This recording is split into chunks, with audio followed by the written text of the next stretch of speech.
এটা ঠিক যে বিভিন্ন সময় স্টার সিনেপ্লেক্সের বিরুদ্ধে কথা বলেছি। কখন কথা বলেছি? যখন মেগাস্টার শাকিব খানের সিনেমা রমরমিয়ে চলার পরেও স্টার সিনেপ্লেক্স প্রপারলি শো দেয়নি, শো কাউন্ট বাড়ায়নি, প্রাইম টাইমে শো এর অভাব দেখা গেছে, তখন কথা বলেছি। আমি একা নয়, আমরা যারা মেগাস্টার শাকিব খানের শুভাকাঙ্ক্ষী আমরা প্রত্যেকে কথা বলেছি। কিন্তু আজকের ডেটে দাঁড়িয়ে স্টার সিনেপ্লেক্স যে বক্তব্যগুলো রেখেছে, স্টার সিনেপ্লেক্সের সঙ্গে একেবারে সহমত পোষণ করছি। 100% নয়, 200% একমত।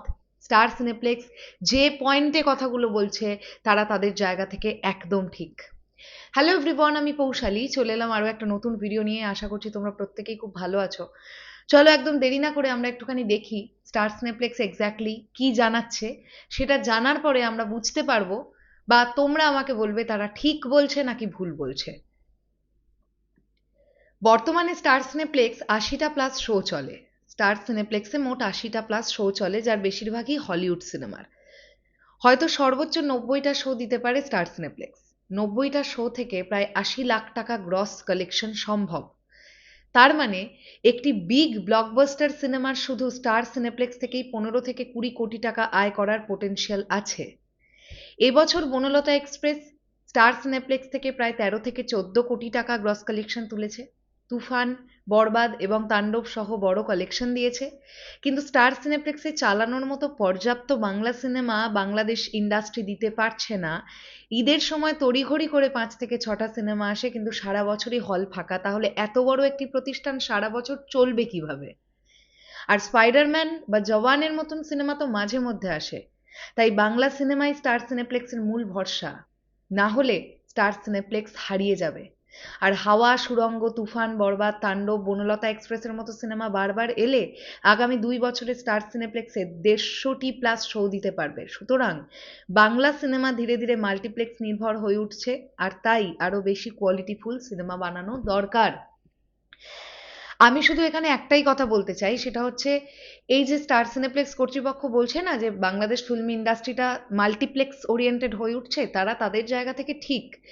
পাতি কথা, তারা ব্যবসা করতে নেমেছে। তারাও চাইবে যে ধীরে ধীরে সিঙ্গেল স্ক্রিন আরো কমে যাক, লোকজন যাতে আরো তাদের স্টার সিনেপ্লেক্সের বিভিন্ন ব্রাঞ্চে এসে সিনেমা দেখে, তাহলে তাদের ইনকাম হবে, প্রযোজকেরাও পার্সেন্টেজ পাবে। কিন্তু একটা ইন্ডাস্ট্রিতে সিঙ্গেল স্ক্রিন টিকে না থাকলে সেই ইন্ডাস্ট্রি গ্রো করা প্রচন্ড টাফ। শুধুমাত্র শহরতলির অডিয়েন্স বা মধ্যবিত্ত পরিবারের লোকজনদের দিয়ে একটা ইন্ডাস্ট্রি চলে না। নিম্ন মধ্যবিত্ত মানুষেরা কোথায় দেখবেন সিঙ্গেল স্ক্রিন ছাড়া? এটা গেল একটা দিক। কিন্তু স্টার সিনেপ্লেক্স যে পয়েন্টগুলো রাখছে, যে পুরো বছর ধরে সেভাবে কোনো সিনেমার গতানুগতি নেই, বাংলাদেশের বাংলা সিনেমার কোনো গতানুগতি নেই। ঈদের সময় একসঙ্গে ৫-৬টা সিনেমা এসে মারামারি লাগিয়ে দিচ্ছে, একে এতগুলো শো, ওকে অতগুলো শো, ওকে অতগুলো শো। আলটিমেটলি কি দাঁড়াচ্ছে ব্যাপারটা? আমরা একদিন বিরিয়ানি খেলাম, আপনি ৬ দিন না খেয়ে থাকতে পারবেন? আবার ৭ দিনের দিন বিরিয়ানি খাবেন, আপনার শরীর চলবে? Exactly same. স্টার সিনেপ্লেক্সে ঈদের সময় ৫-৬টা সিনেমা গিয়ে ভিড় করলো, চললো, ব্যবসা হলো। বাকি সময় কোনো সিনেমা নেই। তাহলে কিভাবে স্টার সিনেপ্লেক্সই বা চলে? একটা সিঙ্গেল স্ক্রিনের খরচ যদি আপনারা দেখেন, একটা প্রজেক্টর বা একটা স্ক্রিন বা কিছু ফ্যান, লাইট, এগুলো একটা আলাদা রকমের খরচ।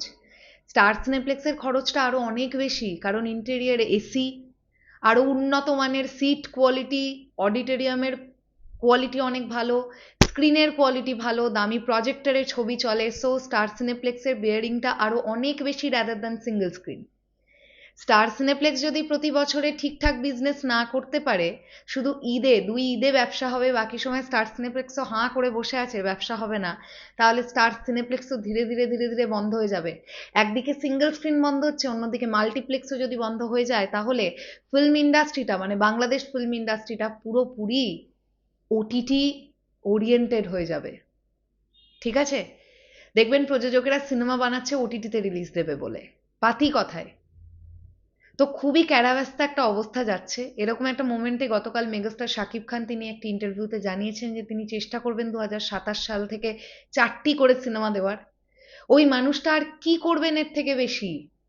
বাকিদেরও এগিয়ে আসতে হবে, ভালো ভালো গল্প নিয়ে কাজ করতে হবে, দর্শকদের মনে সেই ট্রাস্টটা জাগাতে হবে যে ভালো ভালো কাজ হচ্ছে বাংলাদেশে।